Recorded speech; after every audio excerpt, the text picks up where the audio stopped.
Oke, selamat malam Sobat Kedai Pena. Kembali lagi bersama saya, Ari Purwanto, pemimpin redaksi dari Kedai Pena dalam program Editorial Talk. Untuk malam ini kita mengambil tema nasib pekerja informal di tengah pandemi, khususnya sektor pariwisata ya. Karena Kedai Pena memiliki kanal alpinis yang fokus di sektor pariwisata dan usaha dan wisata petualangan. Oke, saya sedikit jelaskan kembali. Pumpida Hidayatullah adalah seorang Dewan Pengawas BPJS Ketenagakerjaan. Dia lahir di Sukabumi, Jawa Barat 18 Maret 1972. Saat ini berumur 48 tahun. Dia sekolah S1 di ITB, S2 di Imperial College University of London dan University of Bristol, Inggris. Dia merupakan suami dari Anastasia Pritasari Ilham dan memiliki 5 orang anak. Karir beliau sebagai pengusaha, pernah menjadi anggota Komisi 9 DPR RI. Dia juga pernah menjadi dosen, sampai saat ini masih tercatat sebagai dosen Universitas Mercu Buana, dan yang terakhir merupakan Dewan Pengawas BPJS Ketenagakerjaan. Halo ya. Bang Pum. Gimana nih? Sorry. Ya. Aduh, siap Bang. Nih berarti ya, lagi di luar kota ya Bang ya? Ya lagi di Bogor ini. Ya. Lagi di Bogor dalam rangka kerja. Dalam rangka kerjaan ya. Kita bicara soal editorial talk nasib pekerja informal di era pandemi Bang, khusus sektor pariwisata. Nah, pandemi COVID-19 atau Corona kan memberikan dampak yang cukup besar terhadap sektor perekonomian di tanah air ya Bang ya. Tidak tanggung-tanggung, semua lini sektor usaha terdampak pandemi virus asal Wuhan, Cina ini, termasuk pariwisata. Nah, bagaimana cara kemudian BPJS Ketenagakerjaan merespon dampak COVID-19 ini Bang? Dan apa yang sudah BPJS lakukan untuk pekerja informal atau bukan penerima upah Bang? Ya, agak sedikit sedih saya ngomongnya ya. Iya Bang. Bukan apa-apa, karena memang agak minim sebetulnya apa yang sudah dikerjakan oleh BPJS Ketenagakerjaan, terutama untuk BPU ini ya, untuk bukannya saya nggak mau kemudian memberikan harapan berlebih, tapi juga nggak mau menyalahkan siapa-siapa ya, karena memang data yang kita miliki itu di dalam konteks kepesertaan sektor informal ini, ataupun dalam bahasanya BPJS Ketenagakerjaan itu BPU, bukan penerima upah. Ya, itu hanya sekitar 2 juta orang. Ya. Kan saya sudah sampaikan, kalau kemudian PU ini kita bekerja sama memberikan data kepada Kementerian Tenaga untuk kemudian disalurkan BSU. Nah, kami hanya punya 2 juta orang ini yang bisa kemudian diberikan BSU. Badan bantuan langsung ya Bang ya? Ya, BSU itu bantuan subsidi upah atau BLT lah namanya. Tapi istilahnya di dalam program dan disampaikan oleh Presiden itu bantuan subsidi upah atau gaji ya, istilahnya seperti itu. Nah, jadi memang akan sangat sulit kalau kita kemudian melakukan hal yang sama untuk yang PU gitu ya. Karena dananya 2 juta, padahal kan kita tahu sendiri bahwa sektor informal ini luar biasa besar ya. Dan kalau kita bicara sektor informal tadi itu, yang sektor pariwisata itu hanya sebagian kecil sebenarnya, karena spektrumnya itu sektor informal ini dahsyat sekali ya, mulai dari nelayan, petani, peternak, pedagang, ya kan, itu harian lepas.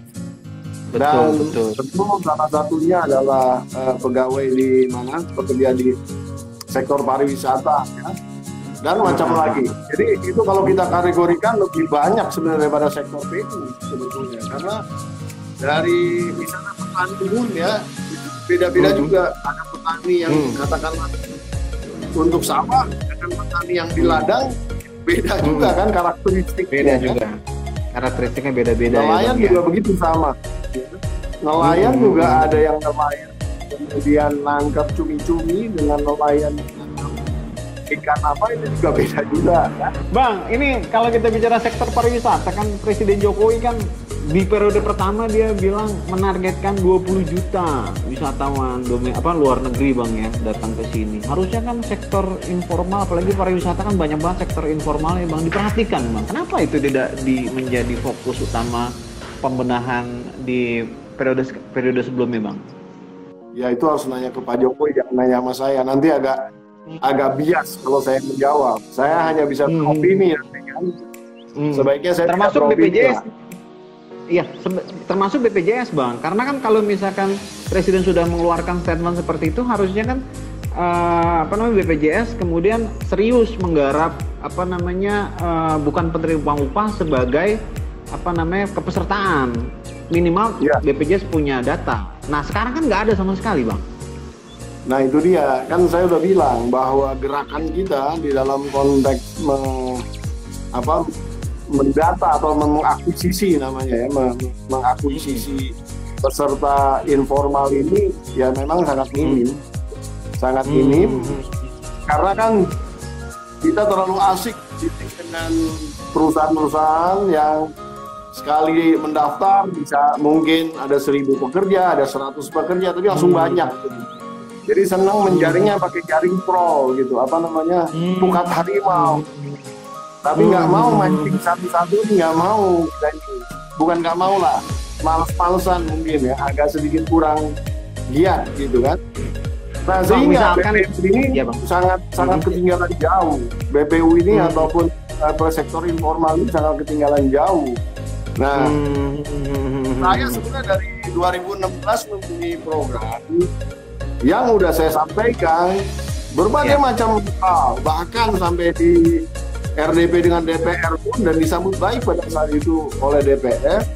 Bagaimana sebenarnya kita bisa lebih kencang di dalam konteks merekrut yang namanya BPU ataupun pekerja informal ini. Tapi ya saran saya itu tidak kemudian diambil dan kemudian tidak dilaksanakan. Padahal itu kalau dari 2016 sampai sekarang minimal kita mempunyai 10 juta lah. Minimal kita mempunyai 10 juta peserta informal yang terlindungi oleh BPJS Ketenagakerjaan. Nah ini jadi memang tantangan ke depan juga sebenarnya BPJS Ketenagakerjaan harus, bukan harus lagi wajib gitu ya, untuk melihat sektor informal ini, karena dengan terjadinya revolusi industri 4.0 itu justru pekerjaan yang akan banyak terjadi dikarenakan shifting paradigm itu adalah sektor informal atau BPU tadi gitu kan. Ya kan kita sendiri udah lihat nih antara kehidupan para Gojek itu, para Grab gitu kan. Nah itu kan sebenarnya juga karena mereka itu dianggap sebagai informal. Tapi Gojek tidak mau bayarkan jaminannya untuk untuk melindungi para pengendara Gojek ini. Bukan pengendaranya, pengemudi. Pengemudi Gojek. Nah, ya kalau mereka nasionalis harusnya, apalagi sekarang kan pendirinya katanya Mas Menteri ini kan, nah, harusnya kalau nasionalis harus kedorong ke sana kan, melindungi negara, melindungi rakyat sendiri adalah kewajiban negara kan. Itu kan amanat dasar gitu. Jadi ya pokoknya kalau menurut saya agak sedikit sulit kalau saya kemudian mau berbangga tentang prestasi BPJS Ketenagakerjaan di sektor informal ini. Itu sebenarnya ya. PR-nya Tadi banyak ada yang tidak saya sebut juga adalah pekerja rumah tangga. Itu juga salah satu yang luar biasa banyak juga di Indonesia, dan bahkan itu saya salah satu yang mendorong undang-undang perlindungan pekerja rumah tangga zaman saya di DPR. Dan salah satunya adalah esensi perlindungan jaminan sosial ini gitu. Saya masukkan ke dalam. Hanya waktu itu saya nggak ngerti kenapa nggak bisa lolos ya dari yang di paripurna itu nggak bisa lolos. Saya nggak ngerti. Saya agak sedikit kecewa waktu itu ya. Karena sebenarnya di dalam konteks formal ini juga perlindungan harus terjadi karena yang namanya perlindungan pekerja ini harus secara universal, tidak boleh sebagian-sebagian saja. Mungkin bisa dijelaskan dikit lagi Bang soal tadi BSU terhadap pekerja informal yang akan dibahas di tahun 2020 Bang ya. Nah itu boleh dijelaskan sedikit saja Bang untuk teman-teman yang belum mantau sebelumnya Bang. Ya rencananya ini baru rencana ya. Kalau namanya rencana ini nanti tentu harus didukung dengan berbagai macam sarana dan prasarananya ya. Yang paling penting itu dananya ada nggak gitu kan di 2021 itu ya kan. Apabila dananya ada berarti nanti akan bergantung kepada APBN di 2021. Sehingga saya melihatnya kalau itu 2021 berarti baru akan berjalan April, lewat dari April lah, pasca April 2021. Kira-kira seperti itu. Nah, tapi nanti di perjalanannya dari mulai bulan ini sampai ke April itu akan ada update dan pasti biasanya sebelum dilaksanakan itu program itu udah didesain dan kemudian bagaimana nanti pelaksanaannya. Tapi yang perlu saya informasikan kalau dari data kita hanya memiliki sekitar 2 jutaan saja. Jadi kalau targetnya sama harus 15 juta, misalnya katakan target untuk BTU 15 juta orang, ya kita cuma bisa menyumbang data 2 juta orang saja. Kira-kira seperti itu. Berarti syarat itu pun data yang 2 juta ini belum saya pelototin ya, apakah akurasi alamat, kemudian juga artinya keberadaan si orang dan data ini matching nggak gitu, belum kita pelototin karena kita kemarin fokus melototin yang penerima upah yang di bawah 5 juta. Itu yang untuk penerima upah saja kan banyak juga miss di lapangan ya Bang ya, banyak juga yang tidak dapat ya Bang ya. Nah ini tumpang tindih nggak Bang dengan yang bukan penerima upah Bang? Atau akan di mix and match kan Bang? Kalau dari data BPJS Ketenagakerjaan nggak mungkin overlapping ya. Ya.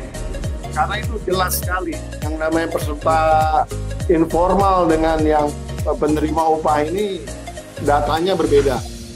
Jadi DPU dan PU itu ya? Berbeda ya. Nah, kalau kemarin kemudian terjadi mismatch, itu pun juga sudah kita mitigasi risikonya dan saya sudah sampaikan ke berbagai macam pihak bahwa kalau misalnya katakanlah terjadi gitu orang-orang yang tidak berhak kemudian menerima, artinya misalnya gajinya lebih dari 5 juta gitu ya.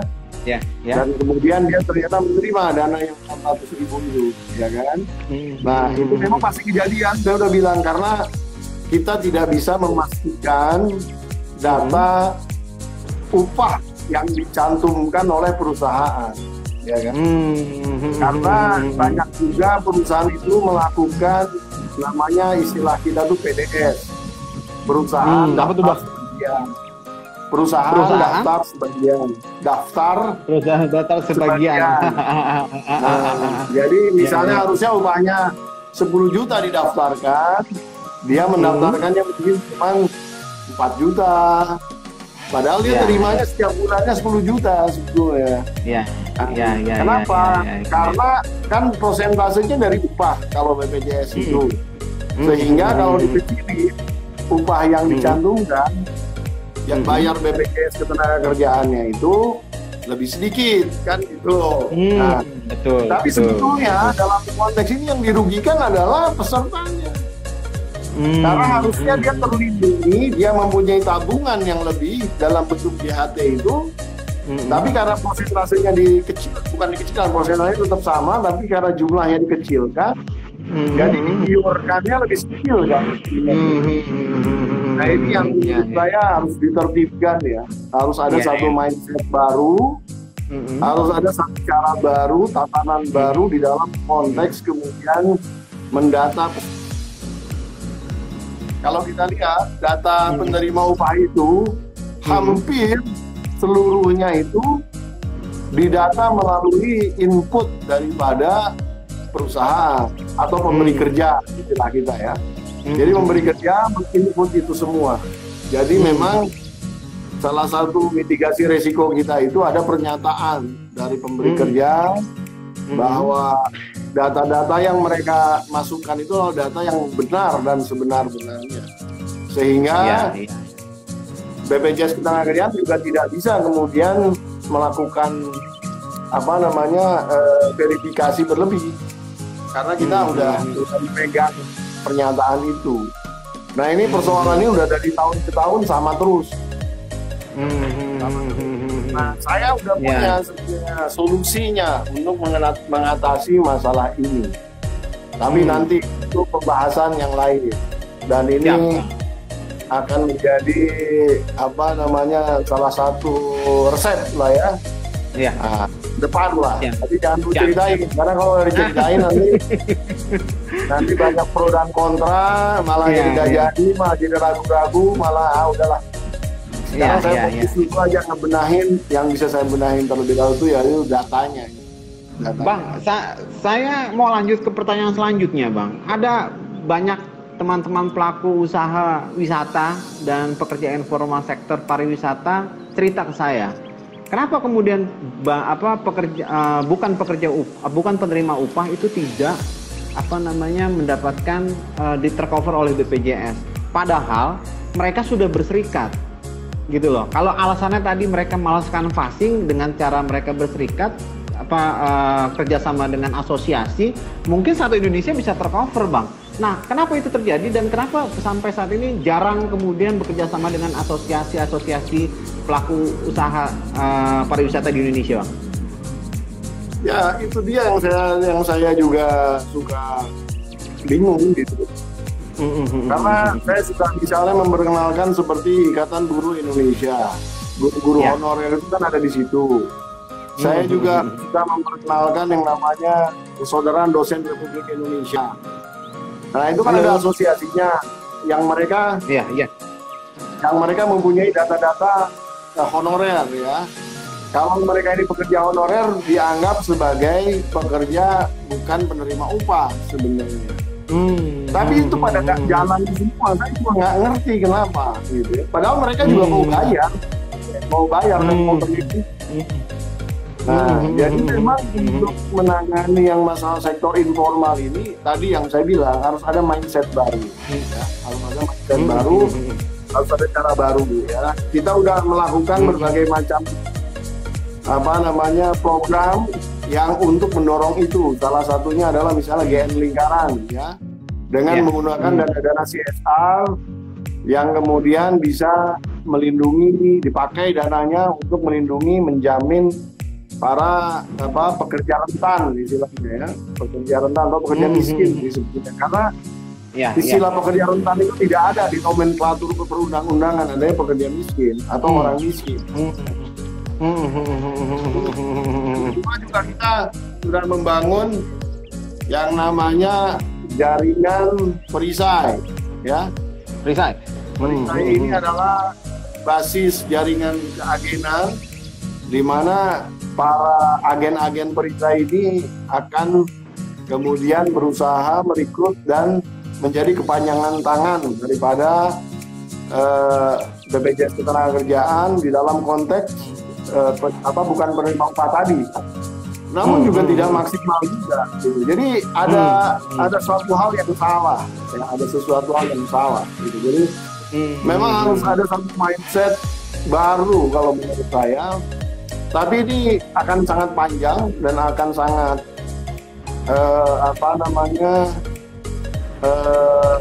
strategis ya, pendekatannya nggak bisa menjadi satu gebrakan yang kemudian menciptakan wah hebat gitu, nggak bisa. Ini adalah suatu pekerjaan keras, pekerjaan berat yang sifatnya jangka panjang dan harus dikerjakan secara berkesinambungan. Tapi harus konsisten gitu ya.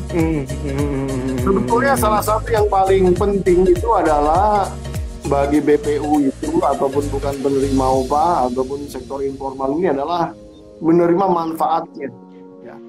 Menerima manfaatnya. Ketika mereka sudah menerima manfaatnya, harusnya akan terjadi satu efek domino ataupun trickle down effect yang bisa menjadikan perlindungan bagi mereka, dan itu akan dari mulut ke mulut ya, yang bisa kemudian mempercepat atau mengakselerasi proses akuisisi peserta BPU ini.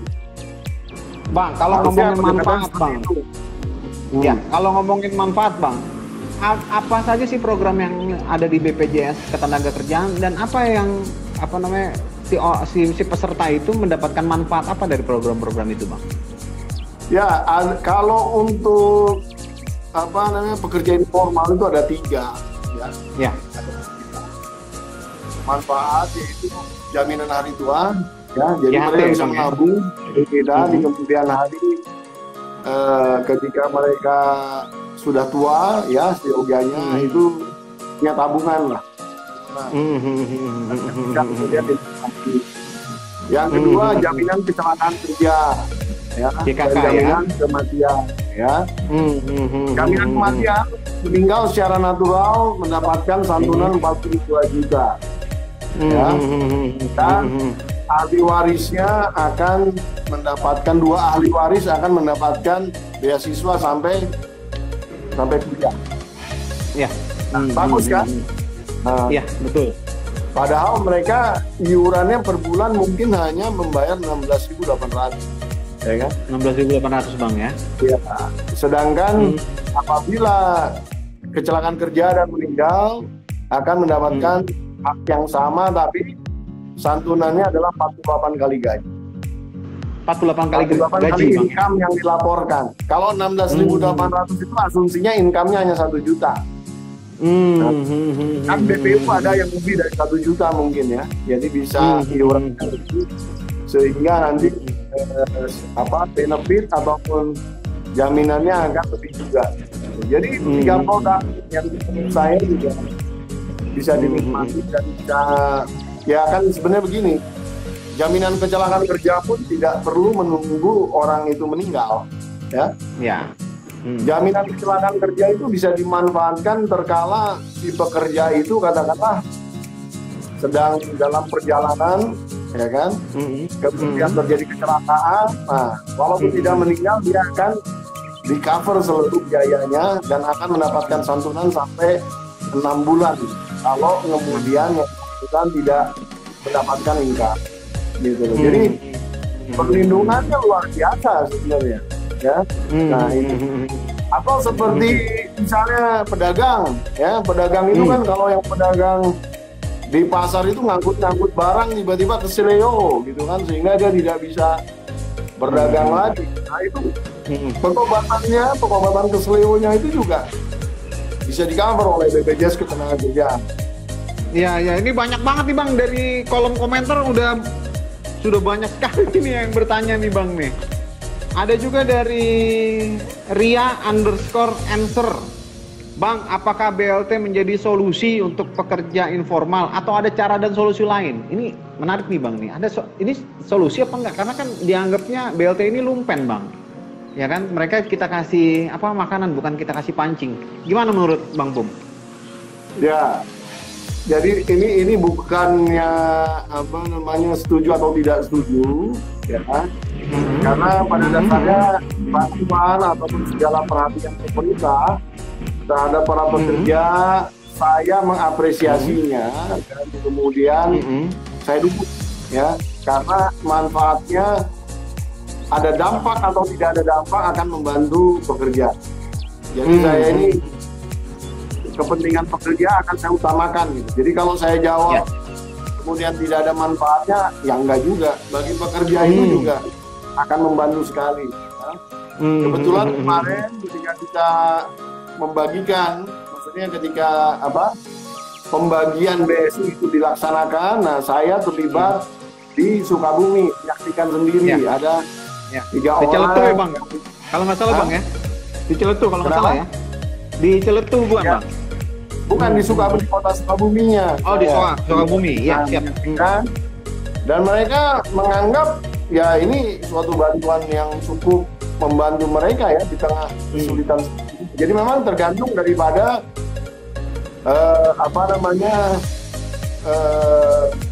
pekerjanya, ya. Karena yang bekerja di Jakarta mungkin 600.000 nggak kerasa apa-apa sih.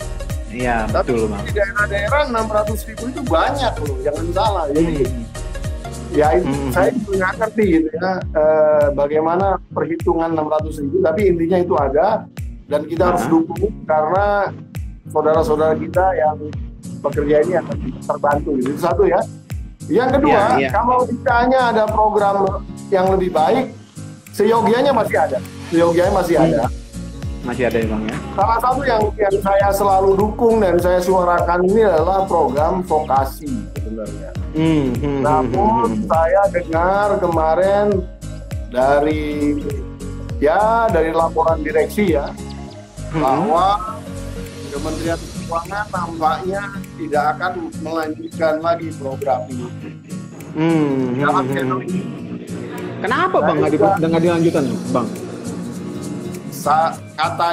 Katanya overlapping dengan Kementerian Tenaga Kerja.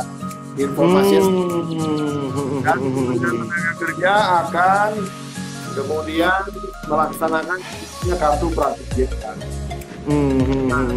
Hanya saya mungkin ingin memberikan pesan kepada Menteri Keuangan di dalam konteks yang membangun tentunya, dan berharap besar dukungan Ibu Menteri Sri Mulyani Indrawati. Karena kalau menurut saya BPJS Ketenagakerjaan di dalam konteks mengembangkan aktivitasnya, dia tidak terbentur oleh tupoksi. Ya, tupoksi kita adalah jaminan sosial. Di dalam konteks penyelenggaraan jaminan sosial memang benefit itu menjadi penting.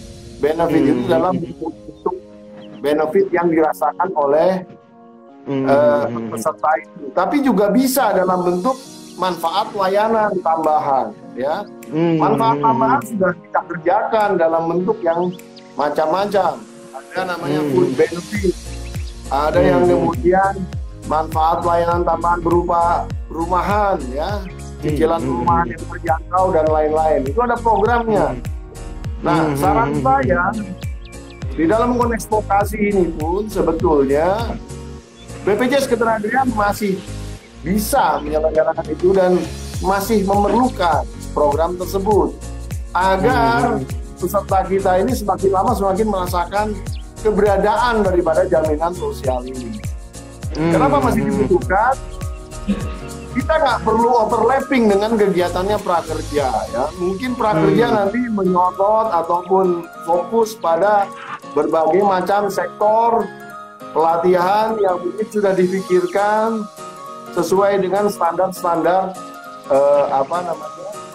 yang ditetapkan oleh PNSP, misalnya seperti itu ya. Tapi di BPJS Ketenagakerjaan kita bisa kemudian menyorot yang lain gitu ya. Menyorot yang lain itu artinya ada berbagai macam sektor yang kemudian terganggu seperti tadi pariwisata. Di sektor pariwisata ini bukan hanya yang BPU-nya terganggu, tapi yang PU-nya pun juga terganggu ya. Terganggu, betul. Teman-teman PKRI cerita, ya. Pekerja hiburan, mulai terganggu. Iya, travel. Ya. Tentu mereka perlu satu penyaluran baru, ya. Satu penyaluran baru di mana mereka perlu di shifting gitu ya, jenis pekerjaannya, dan perlu dilatih terlebih dahulu untuk bisa pindah mempunyai skill yang baru itu. Jadi kalau menurut saya di dalam konteks mendukung yang namanya masyarakat ataupun peserta pekerja dalam hal ini, kita nggak perlu memikirkan adanya overlapping dan lain sebagainya. Lakukan dari berbagai macam ini, ya kan? Ya, dikeroyok Bang ya. Buktinya BLT itu juga disalurkan sekarang hampir semua kelembagaan, bahkan mulai dari pemerintah pusat sama pemerintah daerah melaksanakan BLT itu, ya kan? Ya, betul. Jadi semuanya sama gitu. Jadi berbagai macam ini. Yang paling penting yang harus dipastikan adalah yang mendapatkan benefit tersebut ataupun manfaat tersebut memang orang yang berhak. Itu kira-kira seperti itu. Ada verifikasi ini Bang yang ya. saya masih perjuangkan tentunya.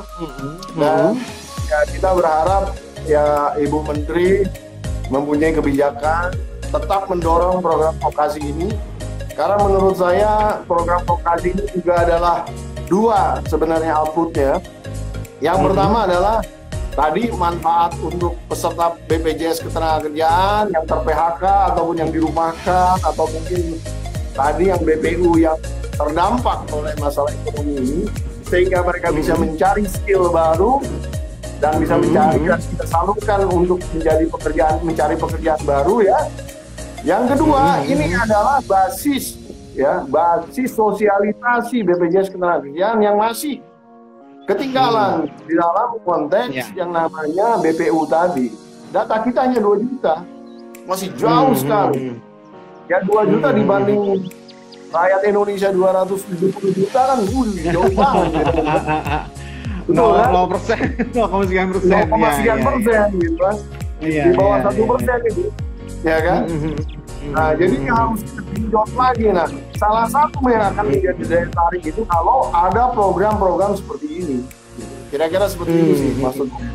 Mudah-mudahan himbauan saya ini didengar dan program vokasi di BPJS Ketenagakerjaan tetap berjalan terus. Bang, kita lanjut ke penanya selanjutnya ya Bang ya. Ini ada dari @kita_menolong Bang. Nah, dia bilang sebenarnya banyak pekerja informal yang mengklaim kepesertaannya ya Bang ya. Tapi di tengah corona, tapi ngeklaim ini ribet banget. Katanya susah gitu. Nah, ini gimana menurut Abang? Kalau ada hal-hal seperti ini lapornya kemana Bang? Ya, itu kan ada saluran macam-macam ya sekarang. Kalau itu masalah pelayanan, silakan menghubungi 175 ya. 175 ya? 175, tinggal pencet 175, udah nyambung tuh ya. Nah, nanti disampaikan aja lewat telepon atau ada sosial media kita yang bisa dimanfaatkan ya. Jadi lewat Twitter, Instagram saya nggak yakin ada itu respon ininya. Tapi mungkin yang Facebook dan Twitter itu bisa tuh untuk mendapatkan perhatian ya. Tapi kalaupun kemudian semuanya tidak ada respon dalam waktu yang cukup signifikan, silakan menghubungi www.bpjsketenagakerjaan.go.id, cari namanya Si Dewas. Si Dewas itu diadukan kepada kita ya, kepada Dewas. Abang sendiri ya Bang ya, berarti ya? Ya, Si Dewas ini bukan saya yang mengelola, tapi nanti laporannya akan kepada kami dan akan ditindaklanjuti oleh para dewas, nggak hanya saya sendiri. Si Dewas ini singkatan dari Sistem Deteksi dan Pengawasan. Sebetulnya itu pengaduan untuk kalau terjadi malpraktek yang berbau pidana ya, ataupun berbau pelanggaran etika ataupun pelanggaran moral. Ya, silakan dilaporkan. Tapi kalau memang misalnya sudah mencoba 175 nggak bisa, sudah mencoba datang ke cabang nggak bisa, sudah mencoba ke klaim kemana, ke melalui BPJS TKU nggak bisa, gitu online ya. Nah, silakan lapor di situ ya. Nanti saya rapikan itu, saya cari itu sumber perkaranya di mana itu. Itu berarti teman-teman followers Kedai Pena, sobat Kedai Pena itu sudah dijanjikan sama Bang Pum kalau ada masalah apa-apa bisa langsung lapor ke Bang Pum. Caranya tadi bisa dengan lewat Si Dewas ya Bang ya, atau dengan 175 ya Bang ya. 175 atau bisa juga mention Instagram saya biar Instagram saya itu. Ya di @pumpida ya Bang ya. Ya. Nama depan saya aja itu. Ya, Bang, ini ada juga dari yang lain Bang, ada dari Dim Ganang nih Bang. Bagaimana cara mengetahui kita mendapatkan bantuan 600.000 Bang? Kayaknya banyak yang masih nggak update nih Bang ya soal bantuan dari pemerintah lewat BPJS ya Bang ya. Dan bagaimana melapor jika seharusnya kita dapat tapi nggak dapat? Nah gimana Bang? Ya sudah, kalau simpelnya kalau mau ngecek ya cek aja nomor rekening yang masuk ke uangnya kan gitu. Kalau nggak masuk sudah lewat waktunya ini berarti nggak dapet kan gitu. Kalau gitu ya? Memang yang bersangkutan memang sudah terdaftar, merasa terdaftar dan juga masih aktif ya kan, dan memang kemudian gajinya di bawah 5 juta seharusnya dapat. Kalau tidak dapat, silakan lapor lagi ke 175 atau mungkin ke Dewas, atau jangan lupa mention Instagram saya akan coba cari. Siap. Nih yang nanya begitu banyak banget Bang. Ada dari Irwan Nopianto, pertanyaan sama, udah dijawab ya. Lalu ada juga dari tadi ada Muklatif. Karena gini, yang melakukan transfer itu kan bukan BPJS Ketenagakerjaan, yang melakukan transfer itu adalah Menteri Kementerian Tenaga Kerja. Nah, kami sendiri juga nggak tahu bagaimana proses itu terjadi. Kita hanya memberikan data, sebetulnya, data peserta dan juga nomor rekeningnya. Sudah sampai di situ aja. Nah, jadi nanti kalau nggak terima, ya mungkin saya akan mendata semuanya yang tidak menerima itu, padahal mereka merasa berhak gitu. Dari data ini nanti akan saya sampaikan kepada Kementerian Tenaga Kerja untuk dicek kenapa. Kira seperti itu, tapi itu sejauh itu yang bisa saya bantu ya. Karena kalau kemudian kita mencoba mendorong untuk kemudian kita nggak punya programnya, BPJS Ketenagakerjaan ini nggak punya programnya, uangnya bukan dari kita, asal usulnya bukan tapi dari APBN. Bang, yang lain Bang, ada dari Move.Latif, bagaimana upaya BPJS mengcover fasilitas ketenagakerjaan bagi pekerja informal. Nah, maksudnya ini fasilitas untuk penunjang ketenagakerjaan, apa yang sudah dilakukan sama BPJS. Tadi ada vokasi Bang ya, mungkin ini juga bagian dari jawaban dari Muklatif ya Bang ya? Iya, tapi kan vokasi ini mau di stop gitu. Jadi saya 50-50 itu. Saya harus menyampaikan kepada Bu Menteri tadi. Mudah-mudahan lewat Kedai Pena ini didengar lah ya suara kita. Saya merasa nggak akan ada persoalan ya, karena sebenarnya tidak menjadi beban biaya oleh pemerintah, karena ini adalah istilahnya kemampuan dari BPJS Ketenagakerjaan sendiri gitu kan. Yang kedua, jadi BPJS Ketenagakerjaan mempunyai satu cara untuk kemudian bersosialisasi melalui program vokasi ini untuk memperluas kepesertaan, ya kan. Yang ketiga ini juga istilahnya memberikan layanan tambahan, ya, manfaat tambahan bagi peserta. Karena bagaimanapun juga ini akan membantu pemerintah di dalam konstelasi yang menyelesaikan masalah ketenagakerjaan di Indonesia ini, gitu. Karena kan ketika terjadi shifting paradigm yang diakibatkan nanti revolusi industri 4.0, kemudian juga nanti COVID ini, gitu ya. Nah, kalau udah mobil-mobil itu udah otomatis semua, supir-supir itu pada mau kemana, gitu kan? Betul kan?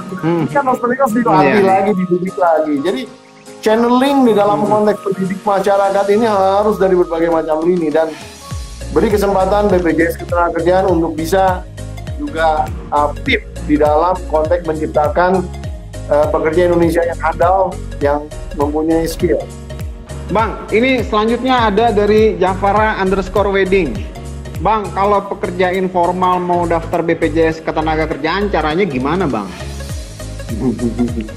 Ya, salah satu caranya adalah bisa melalui online, tapi kadang-kadang masih agak trouble gitu ya, karena memang back end-nya belum rapi untuk yang BPI itu ya. Nah, mungkin salah satu caranya yang paling mudah itu adalah datang ke cabang BPJS Ketenagakerjaan terdekat dan mendaftarkan diri, kemudian melakukan membayar iuran. Udah simple aja itu. Seperti itu aja. Simple aja Bang ya. Dengan membayar tadi bayarnya tiap bulan bisa melalui transfer atau bisa melalui direct debit ya. Ya. Berarti bisa transfer, bisa yang lain ya Bang ya. Cash juga bisa nggak Bang? Cash Bang. Nah, cash ini nggak ada di kita. Sekarang udah nggak ada lagi cash-cashan. Karena ternyata resikonya tinggi ya. Banyak kasus baik internal maupun dari eksternal yang ngumpulin terus mau mendaftarkan, ternyata uangnya dipakai dan lain-lain, terlalu banyak resikonya. Jadi sekarang zaman langsung aja lah, zaman transfer aja. Transfer itu ada keuntungannya, langsung antara dua belah pihak langsung tahu gitu kan. Yang kedua bisa menjadi bukti yang sah, ya kan, bahwa transaksi itu terjadi. Kira-kira seperti itu, dan reliability-nya udah sangat baik sekarang kan. Iya. Bang, selanjutnya nih Bang, ada banyak pertanyaan Bang ya. Ada Arfan Pam, pekerja non formal yang ikut BPJS Tenaga Kerja bisa dapat bantuan nggak sih Bang? Soalnya tadi Abang bilang input penerima BLT BPJS Ketenagakerjaan dari pihak perusahaan. Gimana Bang? Yang BPU maksudnya yang gimana? Yang kan tadi kan datanya nih, pekerja non formal yang ikut BPJS Ketenagakerjaan bisa dapat bantuan nggak sih Bang? Karena tadi Abang bilang itu nanti programnya yang sekarang memang tidak di data-data mereka itu, walaupun mereka sekarang adalah aktif yang 2 juta itu membayar, belum menjadi target bantuan pemerintah, ya kan? Tapi rencananya di 2021 akan ada program untuk BPU ini. Nah, kira-kira itu ya jawabannya. Jadi udah dijawab sebetulnya, ya kan? Hanya memang ya data yang kita miliki kan hanya 2 juta. Nah, kalau target pemerintah 2 juta sih tinggal kita berikan. Walaupun itu 2 juta belum kita lihat ya, integritas daripada datanya seperti apa. Nah, tapi kalau programnya berjalan mungkin lebih dari, kalau misalnya katakanlah pemerintah mencanangkan bantuan untuk katakanlah berapa, misalnya 10 juta aja, nah kita masih keteter tuh kurang 8 juta. Ya kan, nyari data 8 juta itu juga nggak mudah ya, data yang sah dan data yang berakurat itu agak sulit juga. Bang, kembali ke tema kita Bang ya, pekerja informal sektor pariwisata Bang. Presiden Jokowi kan menetapkan kunjungan wisatawan 20 juta wisatawan di periode pertama dan tidak sampai, tidak mencapai targetnya nih Bang. Nah, kenapa kemudian pekerja informalnya tidak kemudian terlindungi terhadap BPJS Ketenagakerjaan? Padahal dengan mereka bekerja dengan terlindungi, mereka akan semakin giat bekerjanya. Karena saya pernah punya pengalaman Bang. Ada salah satu porter Gunung Semeru Bang, itu cerita ke saya, Mas, BPJS Ketenagakerjaan gimana sih caranya? Oh, caranya begini, yang tadi Abang sebutkan. Kenapa dia bertanya seperti itu ke saya? Karena ketika dia membawa tamu melebihi pos terakhir, itu nggak dihitung lagi sebagai bagian dari asuransi yang disertakan di Taman Nasional. Nah, ketika kemudian tidak lama setelah dia cerita seperti itu, kejadian temennya ada yang lewat meninggal karena tertimpa batu di jalur pendakian Bang. Nah, harusnya kan orang-orang yang seperti ini juga mendapatkan cover lanjutan Bang dari BPJS Ketenagakerjaan. Nah, kenapa kemudian dalam kerangka umum pekerja informal sektor pariwisata itu tidak mendapatkan perhatian serius dari pemerintah, terutama BPJS, untuk dilindungi? Ya di dalam konstelasi kenegaraan seluruh rakyat Indonesia, tidak hanya pekerja sektor formal atau informal yang harus dilindungi, seluruh rakyat Indonesia harus dilindungi. Untuk bekerja itu ada khusus ya di pasal 27 kalau nggak salah ya, tentang bahwa negara menjamin rakyatnya mendapatkan pekerjaan yang layak demi kemanusiaan, ya kan? Makna pekerjaan yang layak itu ketiga. Perjalanan ini berdasarkan referensi ILO ya, ataupun lembaga International Labour Organization ya, organisasi buruh dunia. Pekerja. Yang pertama itu tentu kepastian kerja dan upah yang layak. Artinya upahnya tidak rendah gitu. Jadi bukan perbudakan, ya kan? Yang kedua, perlindungan sosial. Nah, inilah di mana role BPJS Ketenagakerjaan. Jadi semua yang bekerja itu harus dilindungi kalau benar-benar ingin mendapatkan pekerjaan yang layak, ya kan? Nah, yang ketiga, ini adalah saluran di mana pekerja bisa didengar suaranya. Makanya dibentuklah sebetulnya serikat-serikat pekerja ini sebenarnya untuk tersalurkan. Kalau syarat 3 ini dipenuhi, ya insya Allah negara kita sebenarnya sudah berhasil menciptakan pekerjaan. Kalau yang 3-3-nya ini belum terrealisasi, ya berarti masih ada gap, ya. Nah ini jadi yang harus dibangun tentunya. Nah mekanisme perlindungan itu juga harus dipisah-pisah. Ya, nggak semua pekerja itu juga mampu membayar sebetulnya. Kalau di BPJS Kesehatan itu kan ada yang tidak mampu kemudian dibayari oleh subsidi silang. Seyogyanya apa? Subsidi silang Bang ya? Jadi, bukan subsidi silang, nggak boleh. Subsidi silang dalam jaminan sosial itu nggak boleh. Jadi iya Bang, siapa? Intinya negara akan membayarkan, artinya APBN itu memberikan bantuan kepada orang yang tidak mampu untuk membayar iuran BPJS Kesehatan. Nah, di BPJS Ketenagakerjaan itu tidak ada program tersebut. Nah, saatnya sudah dimulai, baru sudah dimulai. Dan sebetulnya ide saya itu yang tadi saya bilang minimal 10 juta PPU itu sudah tercover, itu udah saya munculkan idenya itu di 2016. Harusnya kalau 2017 sudah masuk, ya harusnya udah bisa berjalan. Tapi kan ya ide saya tidak disukai lah ya kira-kira pada saat itu, dan dianggap berisiko, padahal resikonya tidak ada sama sekali itu. Tidak menggunakan dana APBN, menggunakan kekuatan BPJS Ketenagakerjaan sendiri gitu ya, dan kemudian manfaatnya bisa dirasakan oleh tambahan ya 10 juta orang yang tidak mampu dan bekerja. Ini nyambung ke pertanyaan selanjutnya nih Bang nih, dari Irwan Novianto Bang ya. Berarti banyak pertentangan antara Kemenaker dengan BPJS Ketenagakerjaan Bang ya? Enggak, kita nggak bertentangan, kita bekerja sama dengan baik. Artinya kalau BPJS Ketenagakerjaan tugasnya memberikan data, kita coba pastikan data-data itu benar-benar cukup akurat dan mempunyai integritas yang baik.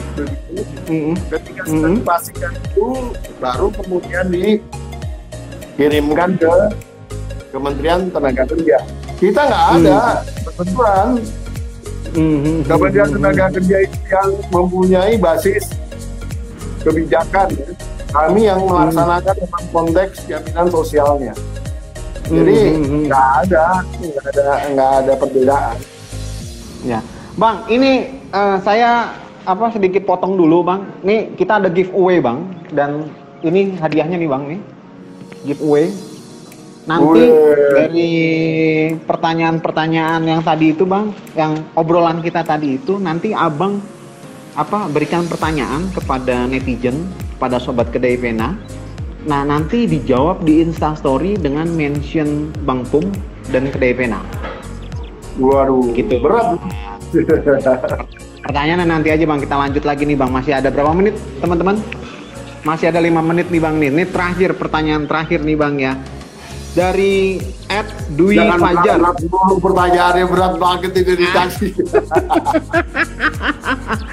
Bang, ini terkait dengan subsidi kepada pekerja. Saya perhatikan ada miss antara BPJS dengan Kemenaker Trans. Digosok lagi nih Bang, BPJS dengan Kemenaker Bang.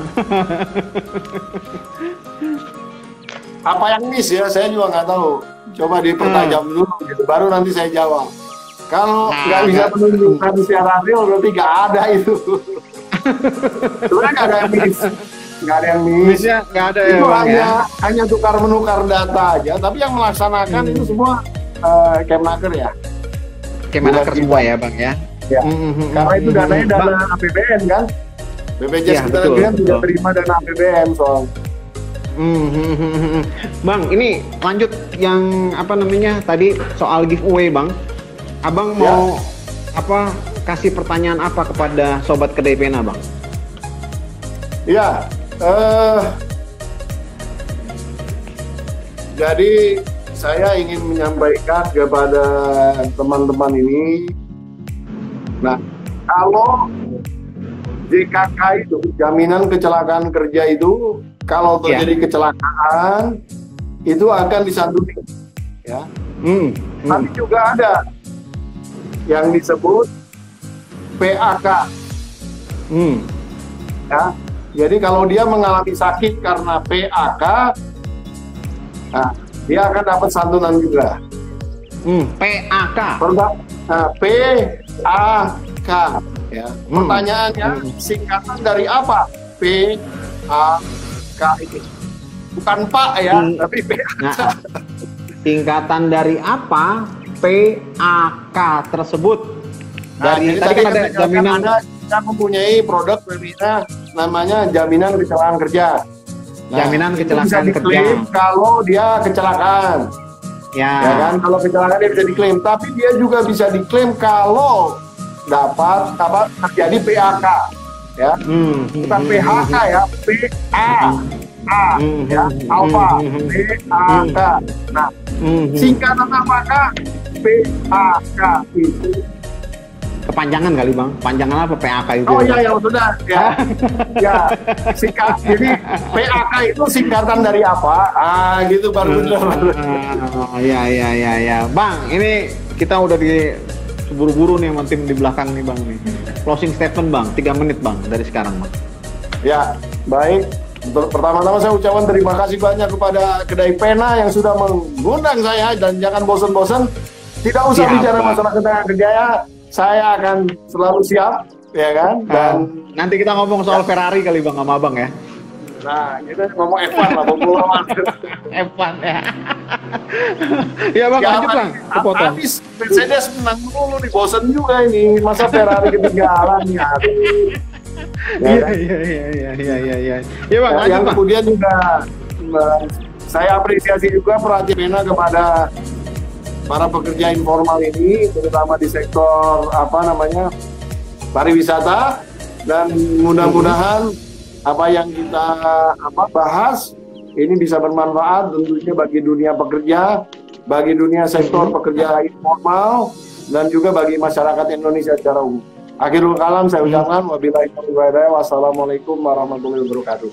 Terima kasih Bang Pumpida Hidayatullah atas waktu dan kesempatannya. Nanti kita sambung lagi. Terakhir saya mau ngomong sama Abang nih, closing statement, bilang merdeka dengan semangat Bang, biar bangsa kita tetap semangat dan bisa keluar dari COVID-19 dampak pandeminya Bang ya. Oke, saya hitung Bang ya.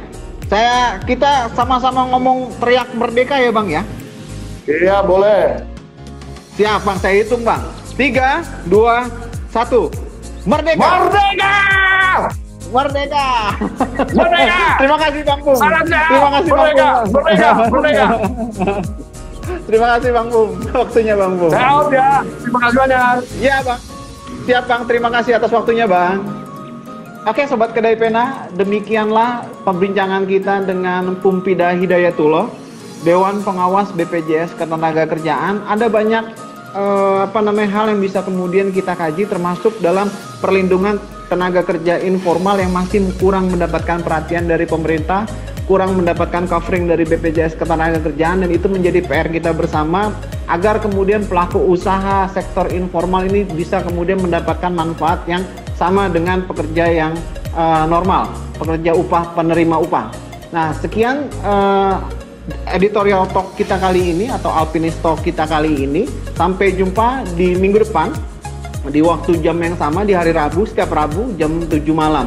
Terima kasih atas waktunya. Wabillahi taufiq wal hidayah. Wassalamualaikum warahmatullahi wabarakatuh. Terima kasih.